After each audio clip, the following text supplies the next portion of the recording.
Hello listeners and viewers, and welcome to our show Cracking Addiction. My name's Philippe Naren and I'm a GP and Addiction Medicine Advanced Trainee.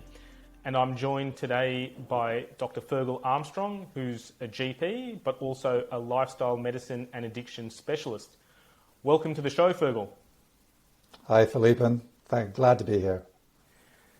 Today we're going to be talking again about alcohol. It's a massive topic and there's a lot for us to get through. So without further ado, I'm going to ask you the big question, Fergal.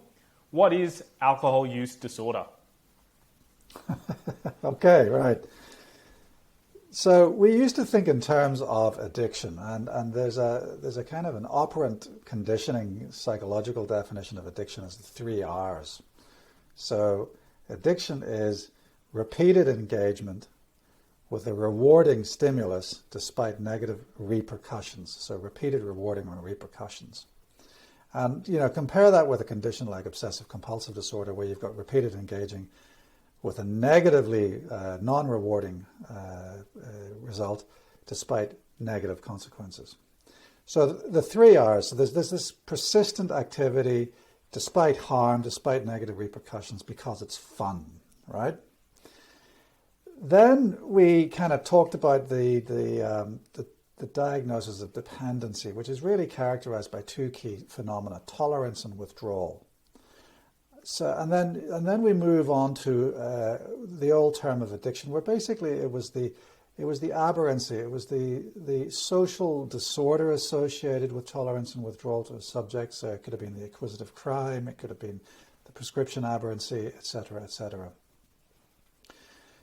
The Diagnostic Statistical Manual version 5 or edition 5 did away with that diagnosis of addiction, and it created a diagnosis called substance use disorder.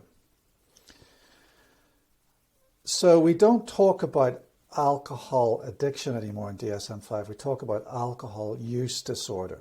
And they actually came up with a number of substances or a list of substances to which you could append the diagnosis of use disorder.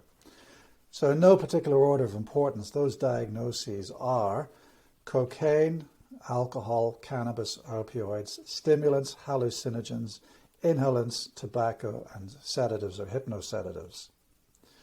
So any drug that falls into those categories can then have an associated use disorder. So you could have a cocaine use disorder, you could have an alcohol use disorder. So in the context of alcohol use disorder, there are actually 11 criteria. And we need at least 2 criteria from DSM-5 to make the diagnosis of a use disorder. But because there are so many criteria, the number of criteria allow us to determine the severity of the illness. So 1 to 3 criteria gives us mild use disorder. 4 and 5 criteria give us moderate use disorder, and 6 or more criteria give us severe use disorder. So we have the most famous mnemonic in addiction medicine, chew that cop, CHEW-THAT-COP.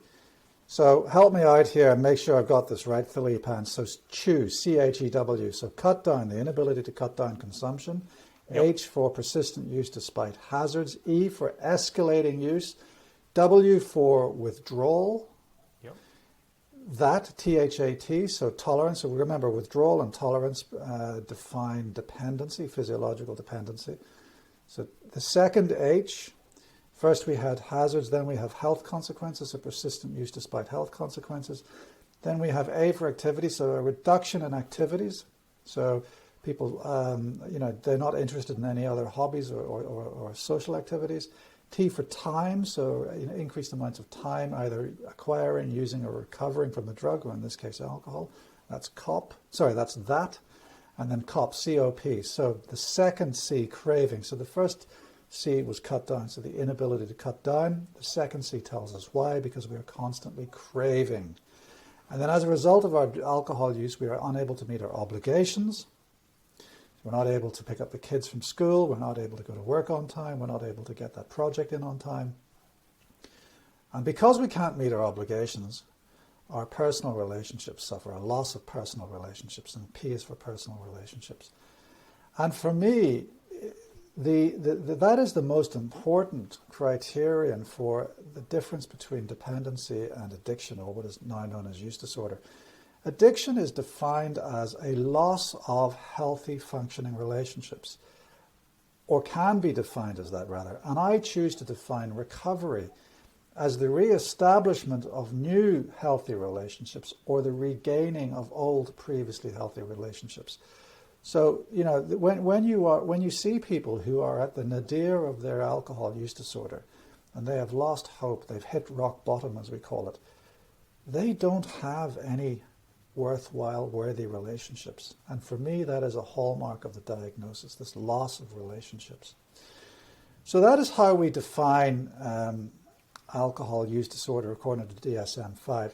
There is, however, an alternative classification. So there's the ICD-11. Now, they don't talk about alcohol use disorder, and they don't have a preset number of criteria, but they talk about alcohol dependence.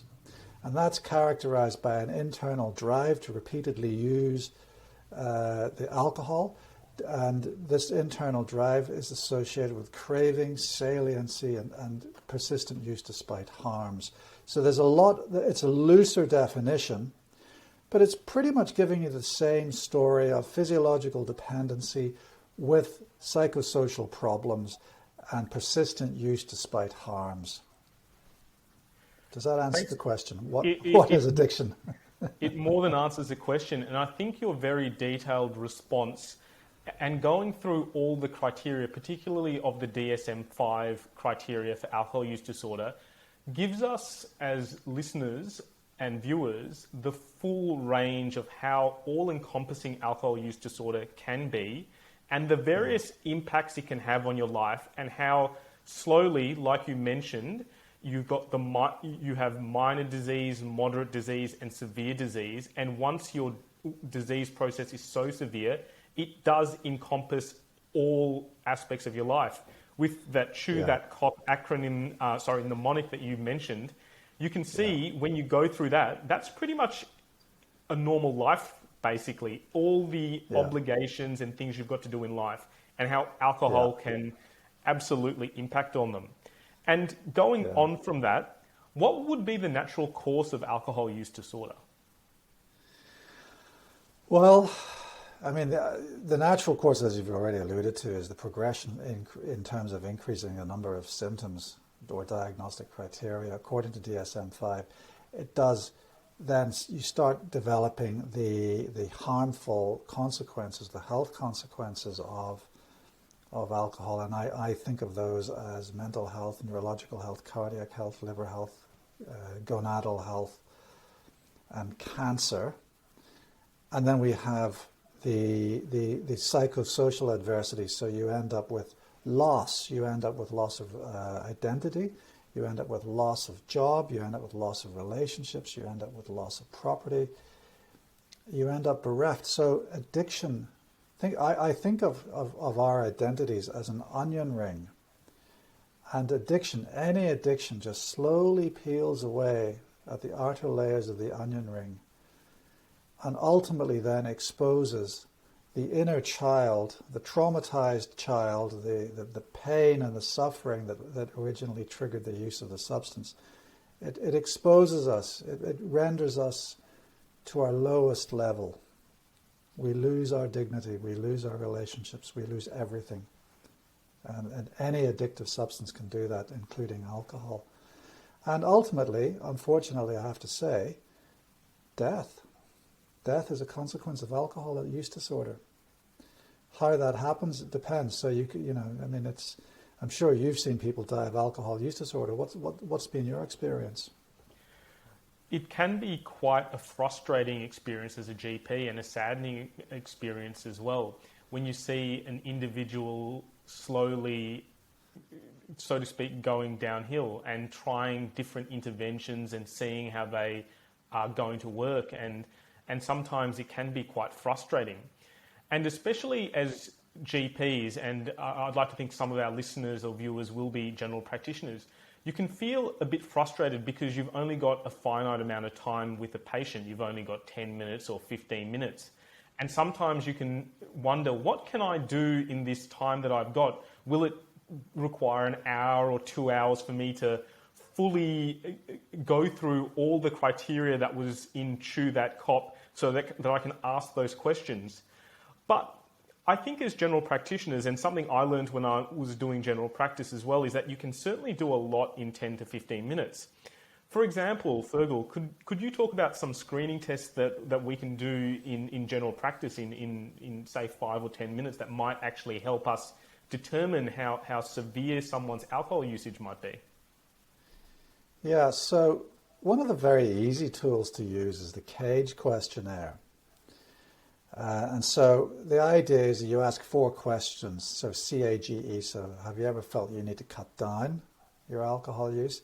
Have you ever felt annoyed that someone else said you had to cut down? Have you ever felt guilty about your alcohol consumption? Or have you ever needed an eye-opener in the morning? And so a score of positive 2, at least 2 out of that 4, indicates a significant problem with alcohol. Another tool that you can use that's fairly quick is the audit questionnaire, the audit tool. And actually we have in Medical Director, if you're a GP using Medical Director, then there's actually some of the consumption questionnaires from the audit questionnaire are actually embedded within Medical Director. But you know, a score of 8 to 14 gives you a diagnosis of harmful or hazardous alcohol use, and a score of 15 or more gives you an indication of a high likelihood of alcohol use disorder. So those are very structured ways of screening for alcohol. But you know, as general practitioners, you know, I think of alcohol as a pervasive disease. You know, you don't see it, you don't identify it unless you ask the question. So just ask a question: how much do you drink?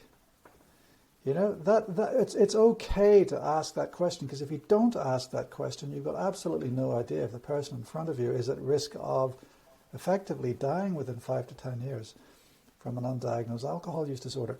Another way of thinking about alcohol is that if you've got someone with, you know, if you've got a young adult or, you know, a middle-aged adult with abnormal LFTs, I always think about alcohol as an issue, you know, an elevated GGT or an elevated MCV.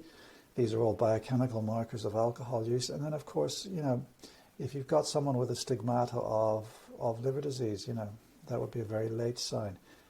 But it's okay to ask the question. And why should we ask the question? Because we know that roughly a quarter of Australians binge drink, and about 16% of Australians drink hazardously. So that's 16, call it 15, so 15 and 25, that's 40% of Australians may have a problem with alcohol. So 4 in 10 of the patients that you see in your surgery would benefit from you asking that question: how much do you drink? Absolutely, Fergal. And to follow on from what you're saying, evidence does show that patients do listen to their doctors, people do listen to their general practitioners, and even a brief intervention is known to have good effect. And I know on the Turning Point website, they talk about the FRAMES model, and that, for our viewers and listeners, is feedback, risk, advice, provide a menu of options, show some empathy, and tell the patient that they can self-achieve the goal as well. So you can give a feedback about the person's risks as well, provide medical advice, and then also try and do this in a non-judgmental manner. Give the patient a menu of options, show some empathy, and let the patient know that the ability to change their behaviour is well within their scope. And it's a bit of motivational interviewing, it's a bit of common sense, but it's also, again, we talked about being a human to another human in our first episode, and I'd like to harken back to that. Showing the patient that you're willing to work and walk with them. And it might not have immediate effect, but usually people do ponder what we say, and it might at least put the idea or the seed of an idea in someone's head to tackle their alcohol use. Would you say that's a good intervention for GPs to trial, Fergal? Yeah, I agree with you. I think, as you say, you need to color your practice with empathy. You need to ask the question, and yes, the French model is a very good way of approaching, brief intervention therapy, which has been proven to work in the context of alcohol use disorder. I think it's also important to understand that it's very rare that people will suddenly say to you, just having been asked the question, you know what, I'm ready to quit, send me to a detox right now. So, Philippe, and it's also important at this point to talk about the cycle of change. Can you tell us a little bit about that? Sure. So basically the cycle of change is, as it is described, a circle where it assumes we're all on this spectrum aiming to change our lives, or we're thinking about changing. So it starts with pre-contemplation, where you're at before you even realise you have a problem or thinking about changing the issue that you're dealing with. There's contemplation, where you think you may have a problem or think there's something that you need to change. There's preparation, where you figure out how you're going to tackle this issue or problem and the steps that you're going to need to do. There's action, where you take action upon the issue or problem that you're dealing with. And basically it's about following that circle all the way through. There's also times where you won't succeed with your action, and you can go backwards and forwards through that paradigm as well. And it's just about realizing where you are in that circle, realizing that even when you don't achieve your goals, or life is never linear, realizing that even if you take a couple of steps back, you can take some more steps to kind of rectify it. Or even if you're not exactly where your goal is, if you're 2 or 3 steps below it, that's still better than where you started off with. It's about being kind to yourself and trying to make sure that you can continue going forward on your path to good health. So I think that's enough for the show today. Please make sure to like and subscribe to the episodes. We'll see you on the next episode. Bye for now.